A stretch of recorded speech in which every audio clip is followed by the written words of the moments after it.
बात करते हैं शत्रुघ्न सिन्हा जी की। शत्रुघ्न सिन्हा का जन्म पटना में हुआ था और पटना से ही उन्होंने फिर अपना जो अपब्रिंगिंग है उनका पालन-पोषण हुआ और फिर उन्होंने ग्रेजुएशन करके वो फ़िल्म इंस्टीट्यूट पुणे आ गए थे, जहाँ से उन्होंने एक्टिंग की बारीकियाँ सीखी। तो इस तरह शत्रुघ्न सिन्हा ने अपनी बहुत सारी इंटरव्यूज़ में बताया था कि अपने एक्टिंग करियर के दौरान शुरू-शुरू में जब वो फ़िल्मों में आने की ट्राई कर रहे थे और एक्टिंग अभी सीख रहे थे, तभी उनकी मुलाकात पुणे फ़िल्म इंस्टीट्यूट के दिनों के दौरान धर्मेंद्र से भी हुई थी और धर्मेंद्र के साथ वो बात बात करते हुए काफ़ी हिचकिचा रहे थे क्योंकि उनके फ़ेवरेट स्टार रहे थे धर्मेंद्र और उनकी बातें, उनकी जो हैं उनको देखना उनको बहुत पसंद था। लेकिन जब उनको उनसे बात करने का मौका मिला था, तो वो बिल्कुल घबरा गए थे और अटपटे से सवाल उनसे पूछने लगे थे। उनको बिल्कुल भी कॉन्फिडेंस नहीं नज़र आ रहा था कि वो उनसे कैसे बात करें। तो इस तरह बाद में धर्मेंद्र के साथ उन्होंने बहुत सारी फ़िल्मों में काम किया। तब उनका कहना था कि उनको इस बात पे यकीन ही नहीं कभी आया था कि उनका ये मुकाम बन चुका है कि वो आज धर्मेंद्र के साथ फ़िल्में करें, तो कभी-कभी उनको इस बात पे बिल्कुल ही यकीन नहीं आता था। अगर हम बात करें उनकी एक्टिंग करियर की तो शत्रुघ्न सिन्हा ने देवानंद की एक फ़िल्म से अपने करियर की शुरुआत की थी। फ़िल्म का नाम था प्रेम पुजारी। इस फ़िल्म में उन्होंने पाकिस्तानी मिलिट्री अफ़सर की भूमिका निभाई थी और उसके बाद उन्होंने बहुत सारी लाजवाब फ़िल्मों में काम किया। हालाँकि पहले-पहले उनको जो थे विलेन के रोल मिलने शुरू हो गए थे। यहाँ तक कि आप देखें फ़िल्म बॉम्बे टू गोवा जिसमें अमिताभ बच्चन, महमूद जी और अरुणा ईरानी जी नज़र आ रही थी। इस फ़िल्म में भी शत्रुघ्न सिन्हा ने एक जो है गुंडे और विलेन की भूमिका निभाई थी। तो इस तरह उनको शुरू-शुरू में ऐसे ही रोल मिले थे लेकिन फिर उनकी किस्मत अच्छी थी क्योंकि फ़िल्म इंडस्ट्री में तो अक्सर ऐसा ही कहा जाता है कि जिस तरह के रोल आप करने लग जाएँ, 2-4 रोल आपने किए तो उसी तरह के रोल में आपको टाइप कास्ट कर दिया जाता है। लेकिन सचमुच ही जो है शत्रुघ्न सिन्हा की किस्मत अच्छी थी कि उसके उनके लिए बहुत सारी और फ़िल्में बनाने की सोची गई, जिसमें कालीचरण, मेरे अपने, दोस्ताना, शान, काला पत्थर, लोहा जैसी फ़िल्मों में उन्होंने काम किया। मेरे अपने फ़िल्म में उनका शेनु का किरदार जो था वो लोगों को बहुत पसंद आया था और बहुत ज़्यादा इस किरदार को लोग आज भी याद करते हैं। तो इस तरह अगर बात करें उनके स्टारडम की, तो स्टारडम को हासिल करने से पहले जिस तरह हर इंसान को किसी न किसी मुसीबत का, किसी न किसी एक जो ऑब्स्टैकल होती है, उसका सामना करना ही पड़ता है। तो शत्रुघ्न सिन्हा को भी इस ऑब्स्टैकल का सामना करना पड़ा तब, जब उनके गाल पर जो कट का निशान है, वो बन गया था उनके जो है लिए बड़ी रुकावट।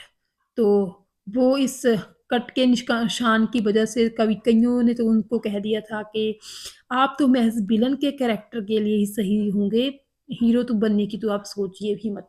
लेकिन जो एक टैलेंट होता है किसी भी इंसान के अंदर, वो शत्रुघ्न सिन्हा में था। लेकिन शत्रुघ्न सिन्हा जी के बारे में एक बात जो है, उसको लोग नेगेटिवली शायद देखते हों, लेकिन मैं उस बात को बहुत एडमायर करती हूँ, बहुत मुझे वो उनकी बात एक अलग लगती है कि ये वो बहुत ज़्यादा इनकी ख़ासियत है, वो ये है कि वो अपनी तारीफ़ बहुत करते हैं, बहुत करती हैं और ये भी गट्स होने चाहिए किसी में अपनी खुद की तारीफ़ करने के और अपने आप को बिल्कुल परफ़ेक्ट बताने के। तो ये बात है अपने बारे में कभी भी शत्रुघ्न सिन्हा जी ने कम नहीं आँका अपने आप को, उनका कॉन्फिडेंस ही था ये कि उनके इतने ज़्यादा डायरेक्टर्स के कहने की बजाय अगर के कारण भी वो ये माने नहीं इस बात के लिए कि वो विलेन के लिए ही फिट हैं, हीरो नहीं बन सकते।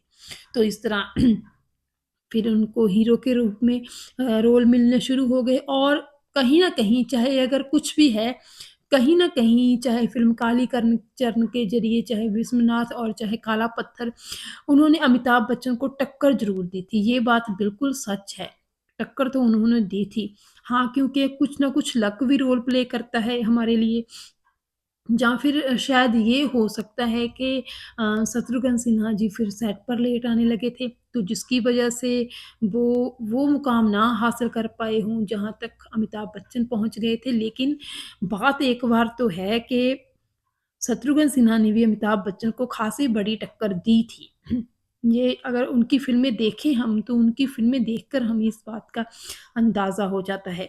और देखिए उसके बाद फिर उन्हों जो करियर है वो तो शानदार रहा ही, उन्होंने बहुत अच्छी-अच्छी भूमिकाएँ निभाई। उनकी ख़ासियत जो है वो यही है हमेशा की तरह ही कि उनकी आवाज़ में जो दम है, आवाज़ उनकी बेहद दमदार है और उनका वो खामोश कहने का अलग ही स्टाइल लोगों को बहुत पसंद आता है। 1991 में वो भाजपा में शामिल हो गए और भाजपा के सक्रिय मेंबर रहे। बहुत अच्छा उन्होंने काम भी किया इस पार्टी को जॉइन करके। फिर 2016 में उनकी एक बुक भी आई थी, एनीथिंग बट खामोश, जिनमें उनकी ज़िंदगी के बारे में लिखा गया था और इस बुक में उन्होंने बहुत सारी बातों का खुलासा किया था, बहुत बातें उनकी जो ज़िंदगी के इम्पोर्टेंट किस्से हैं, उनका भी ज़िक्र किया था।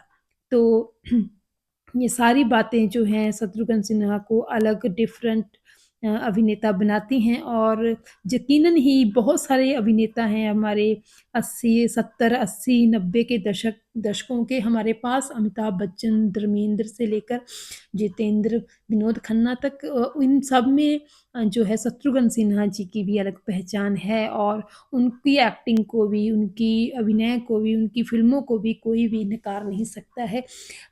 बॉलीवुड हमारा बहुत ही ज़्यादा खुशनसीब है जिनको समय-समय पर बहुत ही अच्छे जो अभिनेता मिलते रहे हैं और शत्रुघ्न सिन्हा जी का शुमार भी बॉलीवुड के बहुत ही अच्छे अभिनेताओं में हमेशा ही आता रहेगा।